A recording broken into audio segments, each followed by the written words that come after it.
But you put your glasses on. Oh. David, good morning. David, morning time. It is morning. Yeah, I know. It's nice to record one in the morning. Absolutely. How are you? I'm struggling with my eyes, if I'm honest. I don't know whether to have them on or off. But that's okay. And then when I look at it, oh, there's someone over there. They're in. And then when I'm over there like that, it goes off because you look about 86 when you have them on. That's all right. I'm happy with that. Yeah. How are you doing anyway? You okay? All right. Yeah. Morning. Not bad. Yeah, it's Good just man. morning. Yeah, thank you. And just, again, there's someone... I know, we've got a proper professional on today. Professional, but he's got glasses too. He's taken them off, I've noticed. Yeah. James, hello. Morning. How you doing, guys? How are you? We're all right. Yeah, I'm very well, right. thanks. Okay. So, introduce yourself. Where are you from? Yeah, so my name's James Davis. I live in London currently. I used to live in Ibiza, but I guess I've always been around London. Hang on we a can dip into minute. that. Yeah. Oh, we didn't know that. I mean, Yeah. Stop this. I soon. lived No, over I there know. for about 10 years. Wow. Oh, Like, were you like, he did say there was a point where he didn't want to talk about his life, so we've got to get down there. So straight we down can that rabbit hole. go in there. But yeah, essentially, I'm a coaching psychologist, and I work predominantly around midlife. So helping people reevaluate from crisis to a positive transition. And the area that I've really been specialising in is around men's health, because we all know actually that the stats around midlife men's mental health are really, really shockingly bad. And I feel that there's been great progress with the menopause in the last few years. We've got loads of books, loads of resources. I'm a menopause practitioner. I go into organisations and talk about the menopause. I talk about the menopause to male audiences. They can understand it better, be better allies. And there's still work to do there, but there's nothing out there for men. And most people don't understand that at midlife, our testosterone levels will be lower. That can impact our psychology, our physicality. At the same time, we're dealing with a lot of psychological pressures as well. And I think for people of our generation, we're probably also raised in that culture of, big boys don't cry, keep it strong and silent, all the rest. We bottle up those things and don't talk about them. So you're right. Really, my mission is to kind of open the door, let men understand what's going on for them at midlife, and more importantly, what they can do about it for positive outcomes. Yeah, and do you know what? That's so true. What do you define as midlife? yeah, Though. Yeah, it's a great question. I might say, if we're putting age on it, I'd say anywhere between kind of like 40 to 60. It's kind of the sweet spot. I mean, there's a great book, The Happiness Curve, that says in the Western world we hit peak unhappiness. I think it's about the age of 45 to 50, and then we come out the other side, we start getting happier again, which I think is quite interesting. 45. well, welcome to the happiest time of your life, potentially. Ironically, I did say the other day, mentally, this is the best I've been probably, I don't know, for weeks. Yeah. Since probably for at least 20 years. This is sort of the best, sort of most constant. So ironically, yeah, I've just turned 45 as well. Wow. No, that's sort of the sweet spot, is it? Generally, that's what you find, because obviously menopause with females can start really early, as far as I know. Not the females with females, and it's getting earlier. So this is the thing as well. We don't realize, like, for men, testosterone levels are falling. So the average 20-year-old guy today has lower testosterone levels than a 50-year-old from the 1980s. Why is that? Why is that? It's pollutants, our poor food quality, all the chemicals in our environment, in our food chain. Well, okay. There's lots of reasons for it. You to say that. And then, we've got falling fertility rates. We know that. Well, obviously, low testosterone will have an impact on that. But for females as well, menopause seems to be creeping earlier. It's hitting more and more women in their mid-30s now, perimenopause. So can I ask, just to interrupt you really quickly, sorry, can I ask, it might be a controversial question, but it's more of an observation. I think without a doubt, like, men are much more in touch with their feminine side. I know that's a bit of a shitty thing to say, but they are. And certainly I notice, younger men. So, even my son, who's 12 and, and kind of early 20s and things like that, they're a lot more, and don't get me wrong, in a lot of situations is actually really beneficial. I don't think that the men's mental health movement would have taken off as much as it would have done, actually, if there wasn't a lot less manly men around, if you know what I mean. I know there's all kinds of things going on there, but is that why then? So are we would you say when we talk about men being more in touch with their feminine side and this Really kind good of thing, point. is that because of the lack of testosterone or the less testosterone? Well, it's a really interesting question. You know, we say on the positive side of that, you know, I think people in general and men in general who are younger are more open about their mental and emotional state. 100%. You know, yeah. Than they know people of our generation or older were. They're prepared to talk about it. If they're just feeling anxious, they'll phone in and say, "I'm not coming in today." Now, is that purely down to low testosterone, or is it due to a change in culture? Arguably, there's like a combination there. And one of the theories of why testosterone is lower is that, you know, you had the rise of feminism, and women wanted men that would kind of more match them with the female characteristics. So there's an argument there that selective partner selection has potentially bred to lower testosterone levels. Personally, I think that's happened in too short a time space. I think we need to look more towards the food chain, environmental pollutants, things like, you know, prevalence of the pill and more estrogen being water, and that having a knock-on effect through our endocrine systems to lowering testosterone levels. Oh, yeah. So, sorry. No. That's a. I knew where you were going with that question. I was thinking, I hope you're going to word this, Steve, and politically. Yeah. Way. That's I could see your brain sort of. But equally, sorry, because I know you're going to one more question. But equally, as you were talking, as I finished being super sensitive about asking the question, it also made me think: is low testosterone? So, what did I say? Testosterone. Testosterone. Is low testosterone?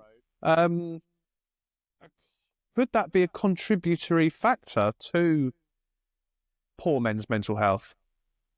Yeah, so in fact, not poor men's mental health. You know what I mean? Men's mental health.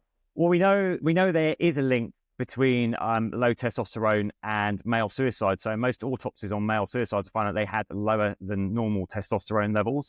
So there's a link there. But certainly, you know, testosterone, I guess it's got a bad rep, right, from the world of sports and bodybuilding. We think of it as being this thing as like, oh, I'm just going to pack on loads of muscle and be hyper aggressive. If you abuse it, yes. But for the ordinary person, right, it plays these functions, especially for men. It plays function in our libido, yes, in helping muscular recovery and building new muscle, but it plays an important psychological role. It's to do with confidence. It's to do with having focus. It's having drive and get up and go. So when levels are lower, so we can think that we've kind of just lost our zip a bit. We're not as energized. It can trip easily into like anxiety, even into depression, because we haven't got those positive reinforcements from the hormonal pathways that we did have when we were younger. So I was going to my question about what's the impact when that happens, but these answers, James. Well, this is super interesting. So, but am I hearing right in that it's almost like a self-fulfilling prophecy as well? Because, sorry, go on. Yeah, it can be. It's a great question. There is definitely a feedback loop there, right? If you think about, think about your own mental health. Like when you have those periods when you're feeling down, everything else, you start to see the world through a very negative lens, and it just drives you more. So of course, you know, if your testosterone was low, so you're noticing, you know what, I just haven't got to get up and go. Maybe my libido's gone. That's depressing me a bit. Oh, my wife's kind of like still in the mood, but it's not happening for me. That's psychological pressure on a man, right? At the same time, your work performance might drop off because you're lacking that drive, that get up and go. All those things can start to play psychologically. So it does become this negative feedback loop, which is why it's important to kind of understand what's going on and know how we can interrupt that loop to make positive interventions. So, and did I see you? I might have completely made this up, by the way, so I apologise, and I'll just start. Did I see you refer to this potentially as the menopause? It has been referred to the menopause. I mean, that's a lazy shorthand. I think we need to be really careful because there's been a lot of work done to raise awareness of the menopause. And I'd say the similarity for these things is that they're both driven by primary sex hormones, so estrogen and progesterone for women, testosterone for men. They're both likely to happen at a similar time of life, midlife. But obviously for women, the changes are happening quite a tight period of time. So it's very noticeable, the effects. You know, their estrogen will fluctuate and then fall away in quite a narrow window. So it's quite pronounced, and their symptoms can be quite pronounced. For men, our testosterone will peak in our 20s, and then it will deplete about 1 to 3% a year, which doesn't sound a lot. But if you're compounding that by the time you're in your 50s, it could be 30 to 50% lower than it was in your 20s. And then you're going to start to notice the effects. So it's a little bit more insidious, right? It's not like, oh, I'm suddenly having, for menopause, I'm suddenly having hot flashes, my memory's gone. It could just be over time you start noticing like more and more of these things. What are the symptoms then, James? So on the physical side, testosterone does play a role in maintaining healthy tissues, bones. So we'll start a natural thing that happens when we age. We'll lose muscle mass. Of course, muscle is metabolically active. So when we have less, we don't burn as many calories. So we'll start to put on weight as well. Actually, it's an interesting thing. The more weight we carry, the more body fat we have, that in itself will help lower testosterone. So that can become like a reinforcement wheel as well, if you like. We get more body fat, our testosterone lowers. We'll start to have less focus. We can become prone to anxiety. Our mood might not be as elevated. And then, of course, the other big thing can be libido, can fluctuate, disappear. We can have issues with things like erectile dysfunction and stuff like that as well. Happy days. I was going to say something about, and we've brought this up many times on this. I just want to pick up on a point you made when Steve said about has he heard of it being called the menopause? And you said about how you didn't want it to. There'd been a lot of work on the menopause, and you didn't want it to sort of interrupt. But I think that's what men do. It's like, oh, hang on a minute, I'm really sorry. I don't want to. It's like that's great on the menopause, like Davina McCall always springs to mind. She's done that book that just seems to have opened up like a good can of worms and really bored it out. But at the end of the day, blokes do have that struggle, whatever that is, menopause, let's call it. And it doesn't mean we're saying that the menopause work is bad. It's good. But exactly. Like we just want to be like, we do struggle a bit, and we're going to call it menopause. Is it andropause? Andropause is the technical name for it. Sorry. So age-related testosterone decline, but andropause. And you're exactly right. That's the lens you want to see it through. It's not an either or. And as I go out and talk about this, I find some women are very embracing of it, and they're like, that's what's wrong with my partner. Right. I get it. But there are a certain subsection that are just like, menopause is ours. How dare you try and co-opt it? Oh. Just shut up and get on with it. It's natural aging. But imagine that's where we were with the menopause like a decade ago, right? If a woman went to the doctor, they'd be like, oh, you're depressed. Here's some antidepressants. Yeah. We need to just, we're in this together. Let's be compassionate with each other, how we're going through it. And the stats speak for themselves. The male mental health and sadly suicide stats speak for themselves. We do need attention in this area. Because isn't the stat for, I'm just trying to relate. You said about like the peak age for menopause is sort of 45 to 50. That's the sweet spot, which that's really what to call it. But isn't the suicide rate between 25 to 46 or something? Is it? So I'm sort of wondering, do you almost, and I know this is a very sweeping statement, do you almost get through that part where maybe you're more vulnerable to having those You've still got a bit of testosterone. And then you hit your 45 and you're like, oh, fucking, I haven't killed myself. I'm lucky. I know I'm well, actually, you say that. So I think technically the stats are suicide is the biggest killer of younger men, biggest killer outright. As we age, things like heart disease take over. But actually the suicide rate for men 55 plus is higher than younger people. Is it? Yeah. And it's multiples higher than the female suicide rate. Do you know what? I'm not going to pretend that I did know it, but I'm not surprised by it. Sorry, what did you say about the female suicide rate? The men's suicide rate is multiple times higher than the female suicide rate. Oh, it's and again, we could hypothesize about that. All the research shows that women are much better at maintaining social networks. They're much better at putting their hands up and asking for help when they need it. They're much more likely to go to a health provider when they have an issue. And when they're in those social networks, they will talk about the issues, right? Women will get together and they'll be like, oh, I've been experiencing this thing, and they'll compare notes. Whereas men get together, they won't say, oh, I'm feeling really shit, and this is going on for me. It's quite rare, and they won't go to their health professionals as readily as well. So we need to start, I think, opening up the conversation about how we're feeling, how we're being affected, and supporting each other on that. So right, and you know, just to touch on something you said earlier, you know, nothing drives me more insane than this whole kind of like one-upmanship that seems to always have to happen. You know, That's what I was we don't know words like that, one-upmanship. I'm crap with words. And you know, we did a pod. We had a gentleman that runs an organisation called Mantenatal. And again, as you can probably guess, that was about antenatal and the antenatal process, but through the lens of a man. And I remember speaking with a few, even like friends, you know, and I use that just because of what they said. And they're like, well, you know, what do you know about it? You know, what do you know about giving birth and all this kind of stuff? And it's, you know, okay, we don't go through the physical pain of giving birth, but I tell you what, I've got 3 kids. Not one did I enjoy the labour process. You know, seeing your wife like in absolute agony, not being able to do anything. You know, the stresses of coming home and becoming not the most important person in the relationship anymore, and all this kind of stuff. But anyway, I'm going off topic. It just annoys me that we can't just be like, look, we're human beings.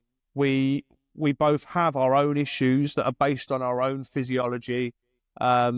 We both need help. You know, it doesn't need to be a fight. It doesn't need to be a, oh no, you know, like you say. So how did you get into it, James? How did you know, how did you get into this field? Well, quite a convoluted route, actually. So I didn't really know what I wanted to do at school, but I was fascinated by human behaviour. So I went off, I studied psychology at university. Then I went and did a master's in psychology because I still didn't know what to do. And I wanted to learn more. I actually worked as a psychologist for a short time, but at that time, my real passion was writing and dance music. So an opportunity came for me to actually go to Ministry of Sound and launch their magazine. I was part of the team that launched that. So I left psychology, yes, and worked in media for years. But then in 2011, I was kind of like, well, you know, this is all right, but doing something else. So I moved to Ibiza and I set up a company doing retreats. And it sounds a bit trite now because everyone has this model. But at the time, retreats were very much that we're going to beast you really hard every day and feed you like sub 1,000 calories so you lose weight. I went with the idea of like, okay, let's partner with 5-star hotels. So you've got room service, you've got a spa. Yes, we're going to show you different kinds of training and there'll be a healthy menu. But if you want to have burger and a beer, go for it. So we're also going to talk about the things that really matter, which is like, where are your beliefs undoing you? You know, where's your mindset? Let's actually give you nutritional information you can take away and use. So that was kind of my route in, and I kind of upskilled along the way so I added psychology. I'm a personal trainer. I did courses in hormone health. I'm a menopause practitioner. So long story short, that led to seeing most of our clients were kind of older, similar things presenting. So my wife and I were working this together. We launched a podcast talking about midlife and what you could do about it. And it came from actually seeing friends just being like, well, it's the beginning of the end, isn't it? I've just got to accept the fact that I've got an expanding waistline. It's down. And we're like, no, it doesn't have to be. Listen, there's so much research. So we started the podcast. When COVID came, obviously we couldn't run retreats anymore. So we launched odd group coaching programs were kind of all around this holistic approach of understanding nutrition, the best kind of movement to do, understanding what was going on with your hormones, why you need to work on your psychology as well. Because I think in the Western world, we get very fixated on the external experience. It's like, oh, I'll just do that workout or that diet. But oh, hold on, why have you ended up in that place in the first place? What are the beliefs underpinning that? So it's very much that approach. And that's led to kind of where we are now, which is luckily a lot of corporate work. So going to big organizations like Google, Citibank, Shell, I talk about things like the andropause, the menopause, managing stress, the healthier relationships, and still do one-to-one coaching as well. So that was my routine. And then the reason for writing the book was during COVID. Oh, you got a book? I got a book. What's it called? It's called the Midlife Male Handbook.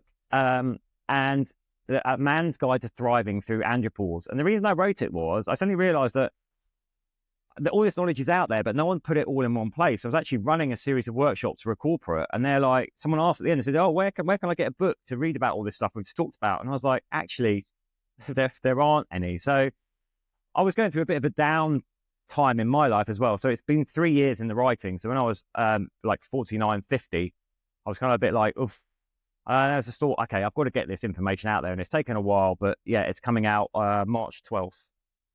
Amazing. Okay. Yeah. So have you experienced menopause? Have you sort of gone through? I actually can't believe he's 50, to be honest. I didn't want to say that. To be fair, 52? I mean, if there's 52, yeah. if there's ever a pin-up poster for reading his book, You look fucking 52. so yeah, I mean, I wasn't going to let you get away with that. I mean, I imagine that's been part of your journey, hasn't it? I mean, did you experience the sorry, and I forget what it's called. That's what I said. Andropause. Andropause, yeah. Did you experience it? Yeah, well, I guess I had two events in my life. So I'd moved to Ibiza with my first wife, and it was very stressful set up around the businesses, and we actually separated, and it came as quite a shock for me. So suddenly, I think it was like my mid-40s, I was left on an island running a business on my own, and my wife had just effectively just left, and I was devastated. Like, you know, we'd been together like 15 years, so self-confidence was on the floor. I was wrecked. I was trying to hold it together for the business.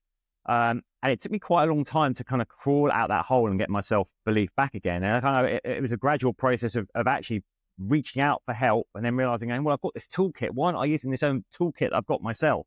Yeah. So I turned that around, met my current wife, and then we started the new business. But yeah, during COVID, we were lucky. We were kind of dodging the lockdowns to get to London and spending our winters in Marbella. But I had one winter when we were there, and we were in quite an isolated place. I just felt really low for the whole time. And that's really when the inspiration came to write this book. And because I was like, I know so many men of figure. I was having conversations with friends and they were kind of experiencing similar things. And I just thought, you know what, I know I can pull myself out of this. I've got the toolkit to do it. And I did. And I also had help. I'm a big believer in asking for help in these things as well. But I just feel like not enough men know this information and know the ways they can help themselves. So that was kind of my story. I've had two big events at midlife that have kind of triggered me to get this information out there. What age did you move to Ibiza? So it's like, I'm terrible with maths. It was 2011, so I would have been 39, 40 maybe. Yeah. I thought you'd moved out there sort of younger years. Well, I did it all in my younger years, but in a very different way. I bet you had a good time over there. I certainly did. Yeah, I love it. I mean, that's incredible. And so the book's coming out in March. Where can we buy it from? Like Amazon or anywhere like that? Yeah, so it's Amazon. It's at Waterstones, WH Smith, all good bookshops. Amazing. Yeah. And is it going to be on Kindle as well, or is it just? It'll be on Kindle as well, and it's available in paperback. Brilliant. Okay, good. And that.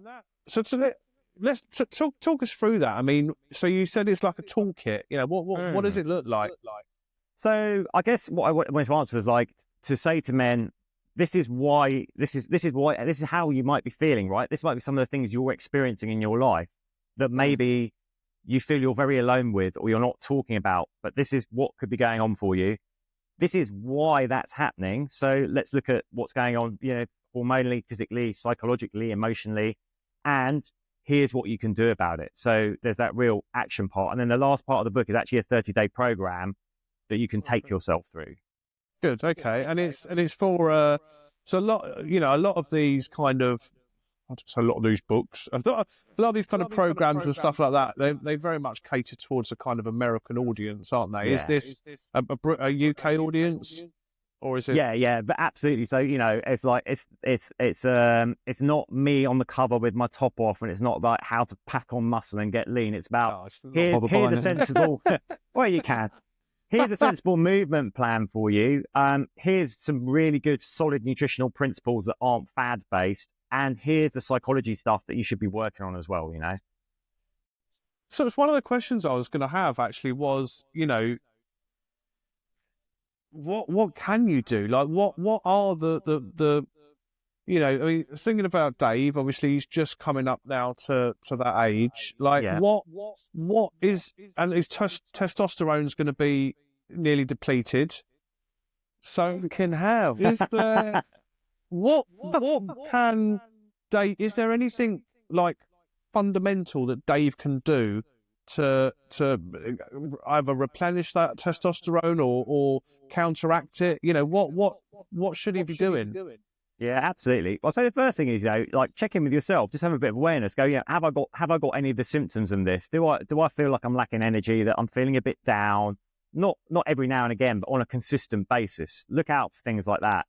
If you are feeling that way, I guess the first step is to go to your GP, right, and just demand, because not all of them will want to give it, but just say, look, I want a blood test to look at my testosterone levels. So they can just draw some blood and they can say, oh, well, you know what, you're within normal range, or oh, actually you are low. Okay. Obviously, if you're low, then I always want to start with lifestyle interventions, right, before we go down to the medical route. So it's things like we can move our bodies in certain ways. So when we lift weights, particularly compound weights, so moves that involve multiple muscle groups, that will help elevate testosterone levels. If we do some cardio, it will help elevate testosterone levels. If we look at our diet, if we strip out as much sugars as we can and processed foods, that's going to help our endocrine pathways. Start eating more protein if you want to replenish that muscle mass. And then look at what we can work on from a psychological angle. So, if we're feeling down and depressed, and we know that it's not just testosterone, right? Other neurotransmitters and hormones are changing as we age, which basically has a net effect of making us, the world seems a scarier place and become even more risk averse. So what can we do to counteract that? How do we be more positive? And there's exercises you can do around that. So that's the lifestyle thing. Kind of look at, am I getting up and moving regularly? Have I cleaned up my diet? Am I working on my mindset? If that's still not working after a while, then the option is to look at testosterone replacement therapy. So like there's HRT for women, there is TRT for men. Okay. I'd say it's not as clear cut. I mean, it's essentially the same thing. You would introduce testosterone to your system to elevate levels. The only caveat, I think, for men is, once you're on that, it is kind of like rest of life commitment, because after a while, your own testosterone production would shut down as a result of you putting external testosterone in. But for many men, it does transform their quality of life. And I think, again, we're living much longer lifespans. If we go back 50 years, if you were knocking on the door of 65, you were doing pretty well. Now we're expected to live like well into our 90s or longer. Yeah, you can't even retire till you're like 70 now, can you? Oh, no, tell me about it. So I think there's a really strong argument for looking at what we can do to have a good quality of life, not just length of life. Yeah, no, and I see that. I mean, one of the things that I think probably a lot of men will be thinking, and I think this is something that, including myself, struggles with quite a lot. And I don't consider myself to be entering that stage of my life yet, but you've got to try and catch it quick, haven't you? Because I know I've had a pretty shit couple of weeks. I've not really done any exercise. I mean, I'm on a weight loss journey, which I'm doing well on, but I haven't done any exercise, and you get yourself into that rut, don't you? And you start you start manipulating your own brain. Well, I do anyway. Because I know that one of the things that I need to keep in my mindfulness is, well, it doesn't matter what anyone else thinks of you. You're good enough. Mm-hmm. So when just to talk you through my process, I'm laying in bed, the alarm goes off at 6 a.m. I'm like, right, I need to get up and do some exercise. Can't really be bothered though. Yeah, but you're gonna be fat, you fucker. You're gonna be, you're gonna be slobby and all this kind. Yeah, but it don't matter, does it? I'm good enough. I like myself. That's all that matters. Right, back to sleep. We've done that. Do you know what I mean? So it is, but you've got to. These are things that we've got to catch, haven't they? We've got to try and recognise the first initial signs before. Because obviously, the more depressed you get, the more that self-fulfilling prophecy we spoke about at the beginning about, you're putting weight on, losing your libido, and all this kind of stuff that's going to make you feel more shit and more shit and more shit. It's going to be difficult to come back up from it. Am I wrong, or am I just talking about my own life? No, you're completely right. Listen, the deeper we go in a hole, the harder it is to climb out the hole, right? So it is about catching it early. I mean, I think a useful tip, if you've got that mindset, is always like play it forward. So it's great. You can do things like, well, you know, I'm fine as I am. I love myself. Everyone else loves me. That's great. But actually think, but who do I want to be a year, 3 years, 5 years from now? And if I don't do this today, I've taken the easy route there. But what's the cost? If I don't do it today and I don't do it tomorrow, and I don't do it tomorrow, in 5 years, we're very good at not looking at like the opportunity cost of not doing. Yeah. So our psychology is always set up to our subconscious. Basically, if we're going into psychology of it, our subconscious, the role of it is to keep us safe. But its definition of safe means you're alive and breathing, which is why people find it so hard to motivate. You know, when you're sat on the sofa and you're thinking, oh, I should probably go out for a run, but you're eyeing up the digestives and something on the telly, that's your subconscious going, oh, you know, you're all right. Just stay on the sofa. Yeah, it's comfy. Why? Because it's a risk, right? It's thinking if you go out for a run, that's a risk. We don't normally do that. Something could happen to you on the run. So it's trying to keep you safe, which is great from an evolutionary perspective to keep us alive and successful as a species. But in terms of personal growth, it's not always that helpful. So we need to look, I think playing it forward is where something to go. It's like, who do I want to be 6 months, a year, 2 years from now? What does that person look like? What have they achieved? And use that to motivate. The other thing is there's new research from neural scanning that shows when we do something that we really don't want to do, this is all about discipline. I want to say discipline's a superpower. We actually get this dopamine hit from having done it. But over time, this area of the brain actually keeps enlarging. So over time, it gets easier and easier to do that thing until it becomes effectively a habit that it's like, it'd be weird if you didn't do it. And that's where we need to aim for. But it's always hard to get started. And I think it's about having that discipline. If you just say, right, I am going to do this thing for the next, and here's a tip for you. Our subconscious can't really compute anything we haven't achieved before more than about 2 weeks ahead. So break goals down into 2-week chunks and be like, right, next 2 weeks, this is my plan and I'm sticking to it. And then over time, that will just get easier and easier and easier. It's the starting is always the hardest because you'll always try and talk yourself out of it. Oh, 100%. Yeah, the amount of times I've started again on a Monday, you know, and all this kind of, you know, and you're so right. You know, I know, like, only ever can I talk about my own experience, like, but I know, yeah, shit. You know, I mean, I've this time last year I was running like every bloody day. I was, you know, like when I look at my charts and things on my fitness, I was. And you weighed a lot more. I weighed a lot more, but you know what? One of the things that it was like running next to Darth Vader. Runners do was like your VO2 max. You know, mine was like up at 50, 55, and now I'm like 18. What's the so it's measures of your lung capacity? James, yours was low. Like, you know, but now see, I've lost a little weight.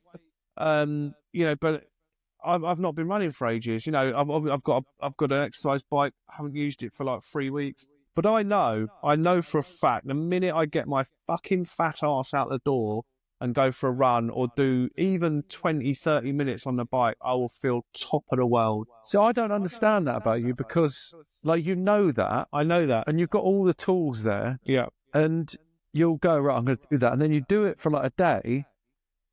And then, like, you'll smash a load of food or drink or whatever it might be. You're like, I feel shit. I'm like, well, what have you done after I've eaten a load of food? Well, why don't you just, and I know it's not as simple as just doing it, but you're a fucking bright bloke, and I can never quite get over that. How you, like, this is self-harm. It's hard. Yeah, self-harm. It's like, I'm just going to because I'm deeply depressed, dude. You know. Maybe it is. I mean, well, it is, yeah. I don't know. I'm not. You know, 9 times out of 10, I'm, you know, it's just not important to me. You know, just getting through the day and staying alive is you know, if I can do that, that's a fucking big win. You know what I mean? But everything, like James said, everything that is, that makes you comfortable because, like, you don't want to, because if you go out for a run, you might, like, get hit by a car, because that's what we used to be like back when we were running after animals or, you know, we were catching our food. Everything that is in your comfort zone is bad for you.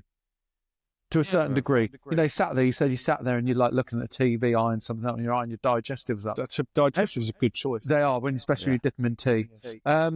But the stuff that's really good for you and makes you feel better is the stuff that you've really got to be disciplined about, isn't it? It's not really hard. It's not the normal stuff that you would do, is it? That's why. You know, like if Back in the day, you get this 100 conversation with Mo, 1,000 years ago, and just get Mo Farah on here, right?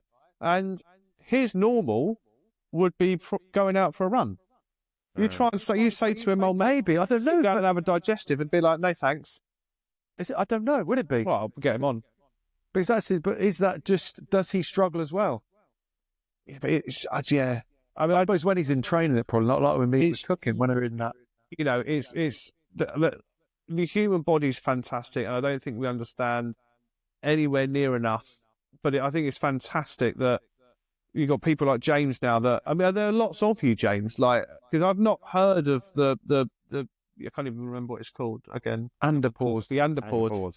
But classic though. I can't remember it because we don't talk about it enough. Yeah. Don't talk about it. There was a recent survey, and they found like 78% of men, I think 45 plus, had never even heard of the term or the condition. Like, never heard the term andropause or knew that there was a condition of low testosterone.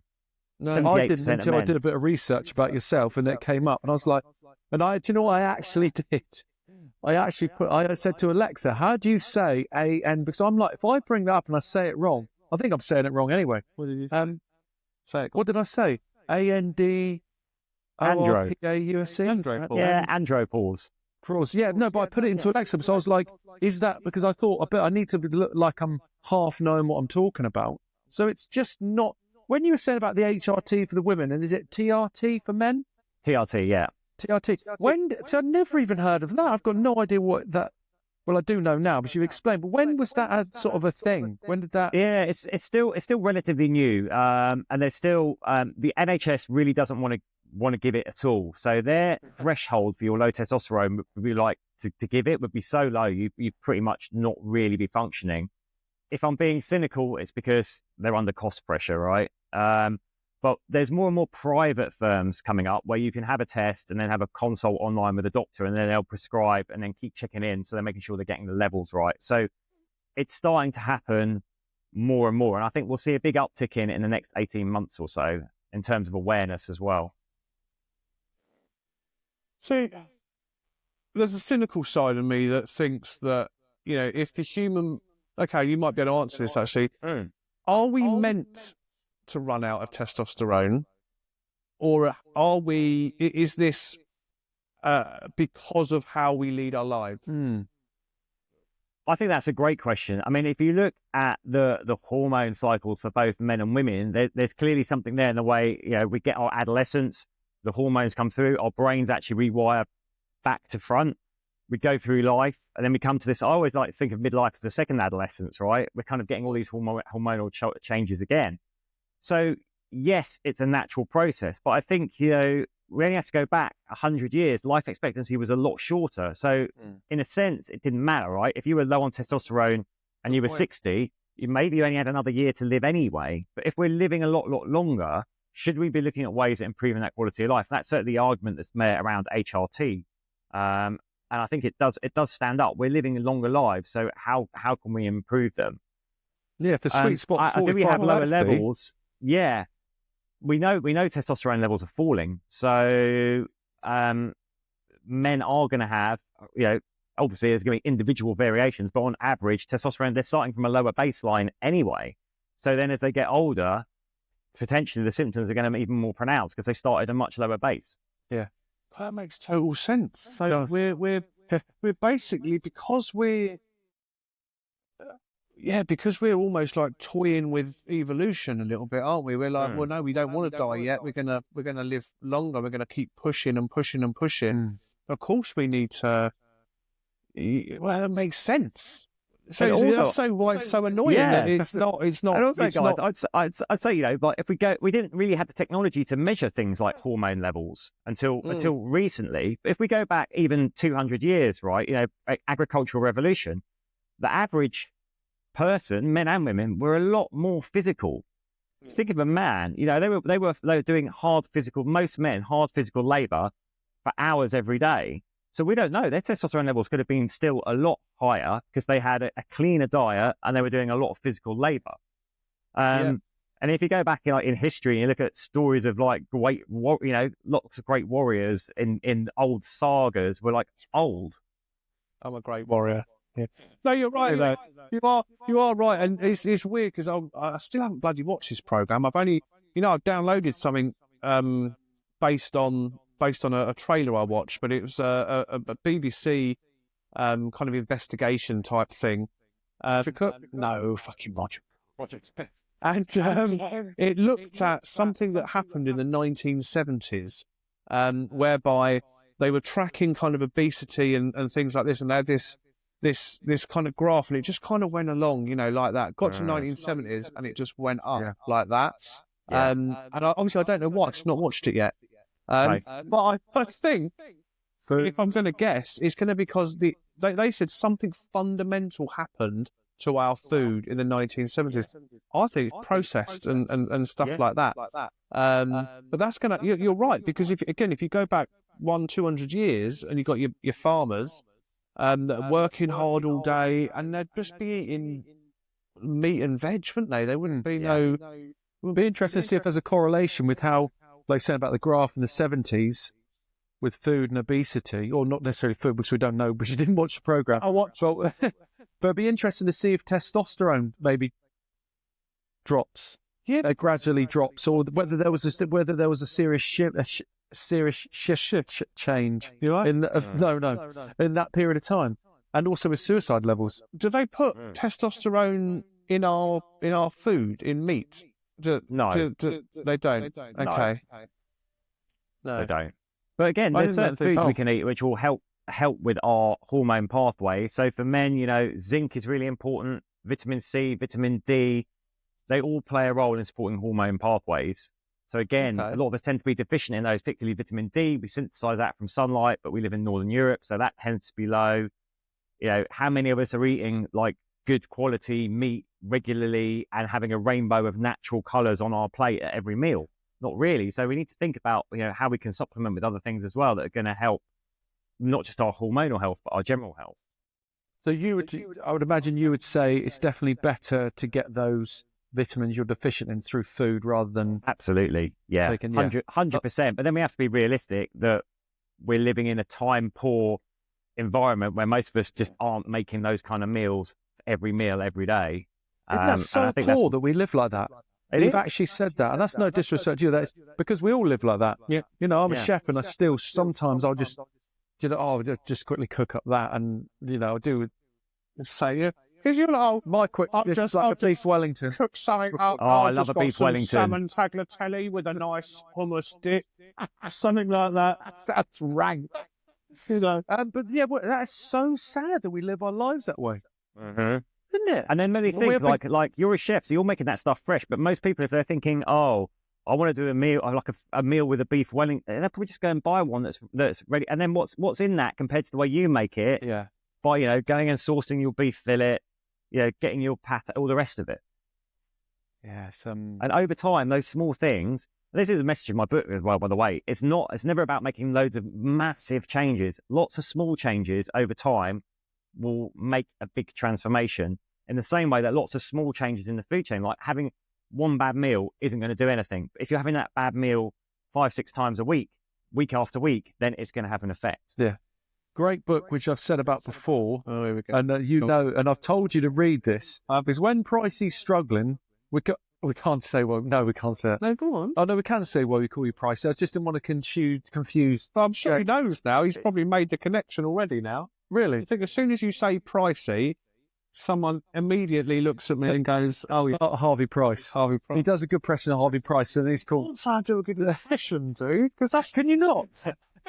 Pressure's on now. No, but you can do a good impression of me. I can, yeah. Anyway, moving on. Your face is looking embarrassed now. I've completely lost my train of thought. Oh, when I say to you about just doing, you'll be like, I can't be asked to go out for a run. I'll be like, just get out of bed at 6, sort of walk to the end of the road. Yeah. Yeah. And then walk back. And then tomorrow, just literally walk an extra 6 foot further. And then it's Atomic Habits by James Clear. Yeah, great book. It's a great book. And it's, I've no offense to James Clear, because he's got the balls to go and write it, because I haven't. No one else has. But it's so bloody obvious. It's like, just make those fuck's sake, those small changes, and it makes a huge difference at the end of the week of the month. Like if you've gone from walking I've even said to you, just walk out the door to your car. And your car's usually parked about 2 foot away. And then, and the next day just walks down the road. But I did do that. And I again, you know, it's... You got to your car, it's got in it, and then drove to where you were going to walk. It's priorities. And it is priorities. And you know, I've never prioritized myself. And I think something I'm starting to now realise is that, because I always, you know, I've got some great books, but I don't read. And My Private Table's the best book you've got. No, that's the worst. You've mentioned to me before, and James has mentioned, you know, during when we've been chatting with him about time. And I know you don't understand, and you're very, very understanding because you're a good mate. But when I say to you, I literally don't have time to read, and or I literally don't have time to do this. I was going to say, get your phone out. I want to see your viewing time on your phone, but we're recording with it. Well, there won't be anything on it. No, seriously. Are you sure, Stephen? 100%. You haven't downloaded TikTok again? No. I have, yeah. Right. But it's not to do with... You've been sending me silly reels, Stephen. Not to do with that at all. It just... Yeah, I'm on the go from 6 till about 10:30, 11. So if you're on your phone looking through reels for 5 minutes, you couldn't go, I'm going to read for 5 minutes. I could, yeah. No, you're right. But it's priority. I'm being No, but you're right. An arse. And that's what I'm saying about... Don't we all do scroll? It's horrible. Prioritising ourselves. Yeah. And that's something, James, that I'm sure you agree with. Absolutely. Listen, I think we've been kind of indoctrinated into this idea of we need to be looking after everyone else all the time. You know, like, oh, if you're a good partner, if you're a good father, then, you know, my wife, my kids always come first. And yes, we want to look after them, but actually take a step back from it. What's the message you're giving your kids if they see you never prioritizing yourself and looking after yourself? They're like, well, that's the way to be. It's actually not selfish to prioritize yourself. It's actually really empowering for everyone around you, because it will give everyone else permission to actually start prioritizing themselves as well. You're leading by example. Yeah. I appreciate it's hard for everyone, but what would it feel like just to say, every day I will give myself half an hour of time to do this one specific thing, to read a book, to do that walk? And that's an absolute... But do you know what winds me up is the saying, happy wife, happy life, because which is great if you're looking after yourself. But when blokes say that, it's like, do you know what, at any cost, I'm going to keep my wife happy at the detriment of me. That's what it means. And do you know, I fucking can't stand it, because something I've learned over the last 9 years of my journey of trying to sort my head out is you have to prioritize yourself. And that's not being selfish. You have to prioritize yourself. Now, I appreciate when my kids are younger, they're 18 and 22 now. I didn't understand to do that. So I don't know. It would be very difficult to prioritize yourself. But if I had that time again, I'd definitely make time for myself. Be like, no, I can't do that. I need to go and just go and do something. You have to be selfish, but it's not selfish. It's It's not selfish. What you're doing is you're actually looking after yourself, which actually what happens then is everything else is better. You have a better relationship. Your outlook on life's better. You actually realise you get rid of all your shit friends. They're an absolute waste of time. And actually you get these lovely new people in your life which actually give a shit about you. Isn't it? Yeah. And there's that you're absolutely right. And I think that comes back nicely, because ultimately I think this is why we've not heard of the Andropause, nearly, the Andropause, because we don't prioritise ourselves as men. You know, we grew up, you know, go out there, be the one that earns all the money, be the one that looks after the family, supports the wife, all these kind of stereotypes that have been instilled in us from a very early age. So the thought of you going, well, hang on, guys, you know, you need to look after yourself. You need to check for your testosterone levels. You know, it's not going to be important, and we need to change that. You know, men need to understand that. You know, all right, if you want to be that alpha male or whatever it bloody called, you know, you've got I know that's got another connotation. Yeah, but you know what I'm talking? I'm talking chimpanzee, not Andrew Tate. Although some could argue it might be the same, I don't know. But anyway, so, you know, We'll clip that one up and tag him in it. Ultimately, we need to look after ourselves if we're going to be able to look after and fulfill, these other things, whether they're right or wrong, right? I mean, otherwise we're just going to burn out.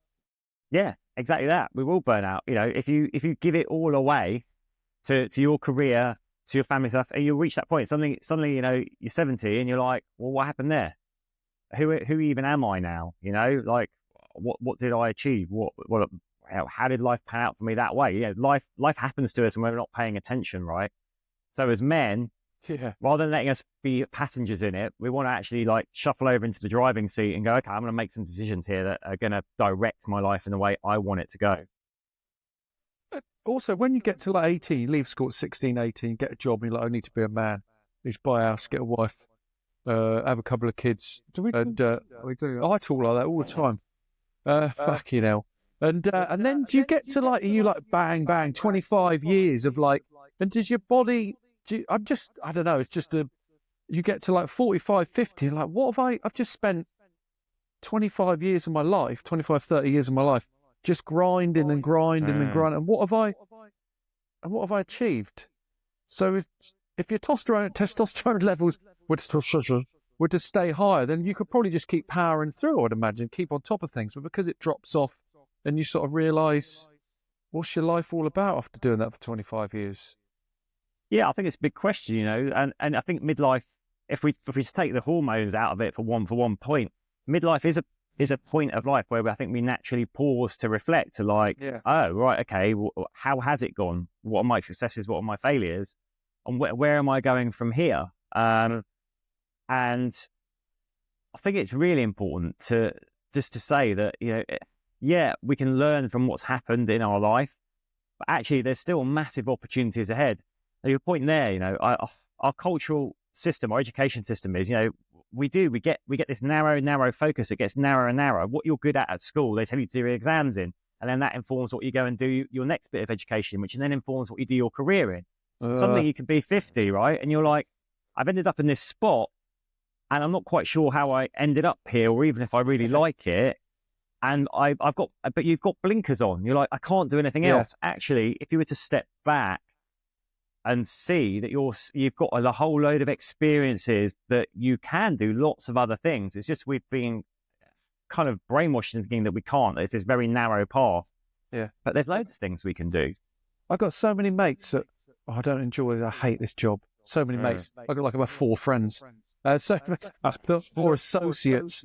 And they'll say, I hate this job. Well, change your job. Oh, no, I can't afford it. I've got a mortgage. And you're like, but they're spending, 40-50% of the day doing something they hate or really dislike. Yeah. And that's gonna make you feel shit. And then they go out the weekend drinking, drugs, whatever it might be, to try to numb that distraction. My 4th friend goes out doing drugs at the weekend. Yeah.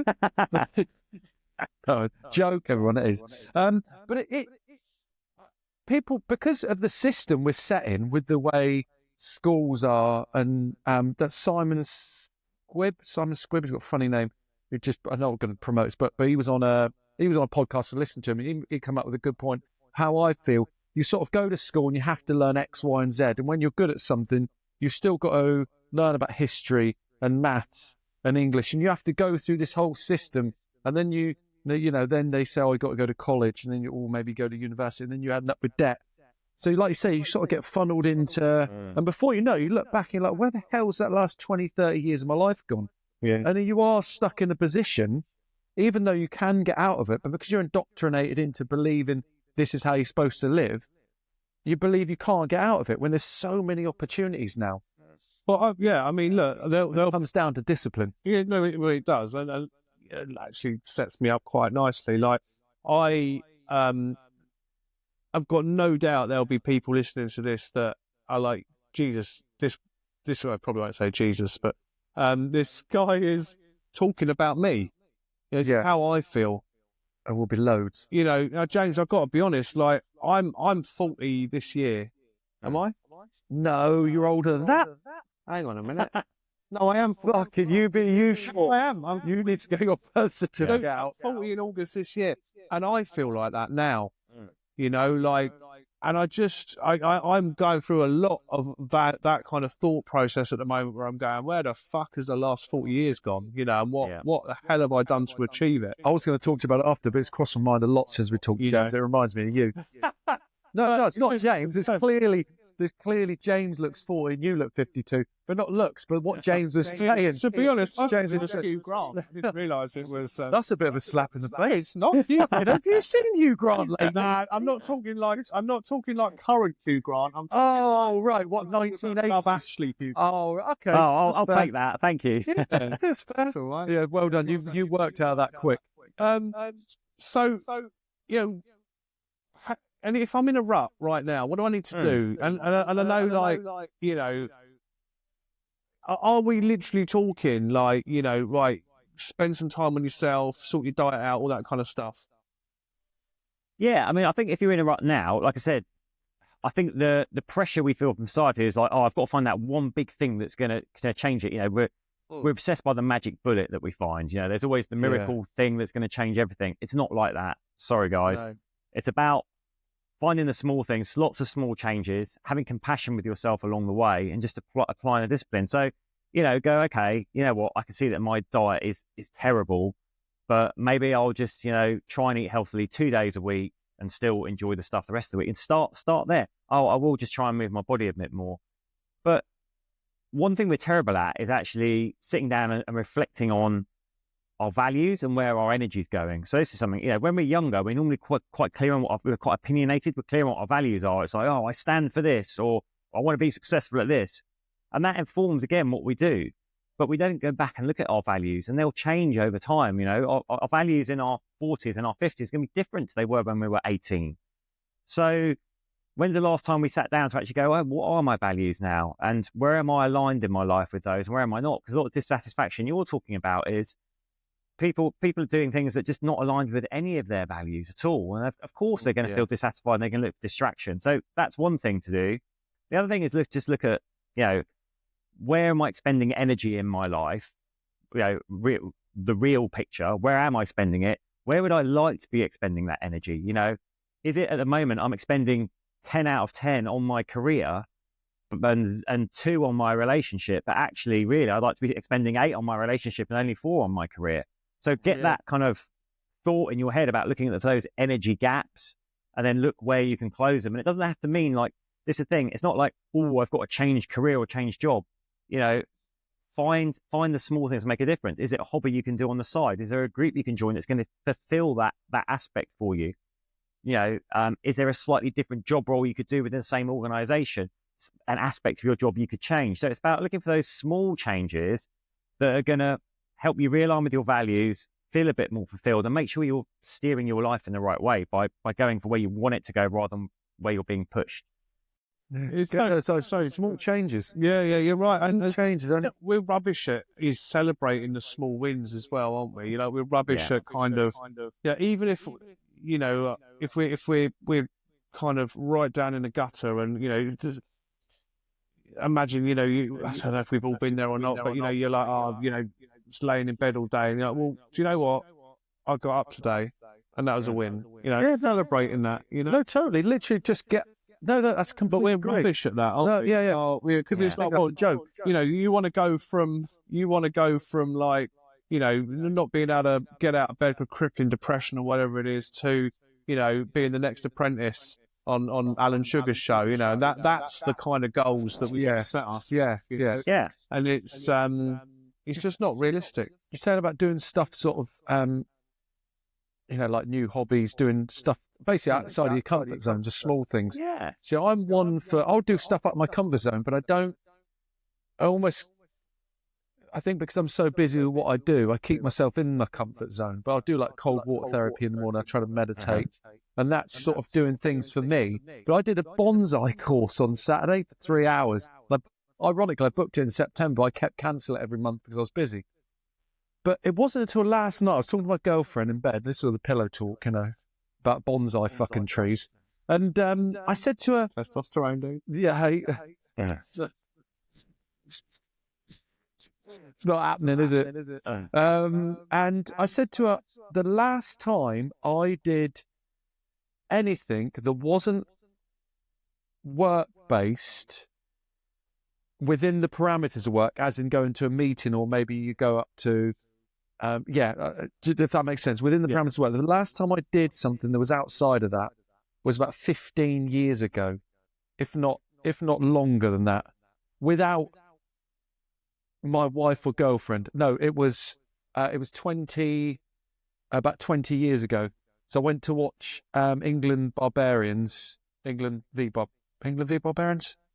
Barbarians v England. True, dude. So I'll call you out. Barbarians v All Blacks. I was a Barbarian. Wales to a concert with Jules. No, but outside of outside of that, I'm saying outside of the parameter that puts me into my uncomfortable zone. Oh, okay. I've gone to a couple of concerts last year. Yeah. But as in something completely different. And doing this bonsai course is so random for me to do that.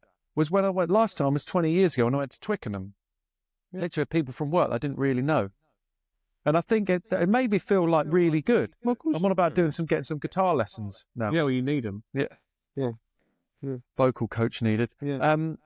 And stuff like that is really good. Doing stuff outside that's completely outside of your comfort zone, pushing yourself to those points as well. Yes, it's broadening your horizon. Yeah. Do you do anything like that, James? Yeah, I'm always trying to do new stuff. And again, this is away from testosterone, but all the research now on brain aging and brain health. So it's about learning new skills as we age. So sadly, our brains atrophy as we age. They shrink down. We get things like Alzheimer's, dementia. But they found a couple of interesting things. Number one, for some reason, they're not sure on the mechanism. Resistance training, weight training seems to improve brain health. They don't know why, but also things like learning new skills, learning new languages, stuff like that. But I'd say the other big thing is social isolation. The biggest indicator for increased mortality risk and unhappiness is isolation, social isolation. And we know from obviously we all lived through lockdowns, and people who were on their own, or even if they were in the family unit, some people suffer terribly with their mental health through that. But again, as we age, we've got this thing of becoming more and more risk averse. We don't want to put ourselves out there. And so we can start to be more and more isolated. And that's terrible for our mental and our physical health. So yeah, stay curious, keep doing new things, look for those new experiences. Like what did you enjoy doing as a kid? What did you always want to try but never did? And again, when we're older, we carry this baggage of I just don't want to look silly doing it. Who cares? Everyone was a beginner at some point. Yeah, and actually, who cares? Because at the end of the day, you're going to be the one that lives longer. Yeah, and that's so who really cares at the end of the day? And that's so just before we wrap up, James, what just remind us, name your book, and now where is your book? Hold it. Yeah, have you got I don't it have a physical copy yet, unfortunately. No, but it's out in March. This is Is this what a physical copy looks like? This is this is your book. This is what a physical copy looks like that. Yeah. So that's very nice. Front. See my face. There's my. Yeah. So that was Dave about 40 years ago. On the back. Fantastic. That's what a physical copy looks like, James. So it's coming out in March. March 12th. Amazing. I'm genuinely going to be going on to Amazon. Be going out. I tell you what, we need to. We'll make sure we'll sort it out. March. Yeah, we'll sort it out so it is. Yeah, it's available. You can pre-order it now. You can pre-order it now. So you're going to send us the link, and we'll put it in absolutely, the comment. Yeah. But ultimately, I think this will be going out. So I'm going to just say, everyone go and buy James's. Yeah, I will get to the point of saying that in a minute. So I was going to say how good it's been, how much I've learned. No, it's thank you, guys. It's been phenomenal. It's been great chatting with you. And I'm not blown. We've got one more question. We have got one more question. So we'll do that, and then we'll do the smoke blowing bit. Yeah, all right. I don't know if you've watched any of our episodes at the end. I know you've seen what we did say, said at the start. And I'll tell you why I asked this very quickly in a second. But what is your definition of love? Definition of love. Wow, that's a deep question. I think it's when you will put someone else's needs before your own consistently. You're willing to go, you feel that warmth around them, and you're willing to do stuff for them that might negatively impact you, but to keep them safe. Oh, okay.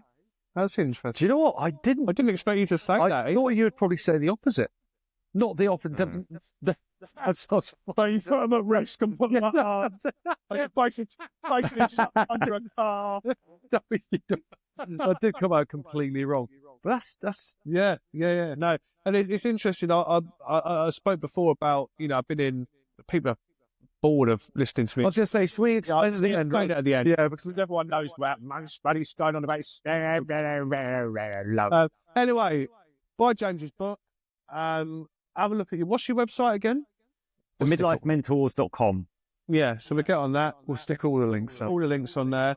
But what a bloody interesting chat. Yeah, I didn't know. I'd be completely honest. Because we didn't know you, I was like, oh, I'm sure they're always good anyway. But I've genuinely learned a lot, and I'm going to go and buy the book because I think it'll just be a really interesting read. A good buy. Yeah, and you're not boring after you can buy your own. Yeah, all right, cool. I'll get mine first. Thank Lovely you, to speak to you, guys. James. Thank you, mate. Lovely. Pleasure. Thanks for having me Thank you. on. Really enjoyed it. Thank you. Pleasure.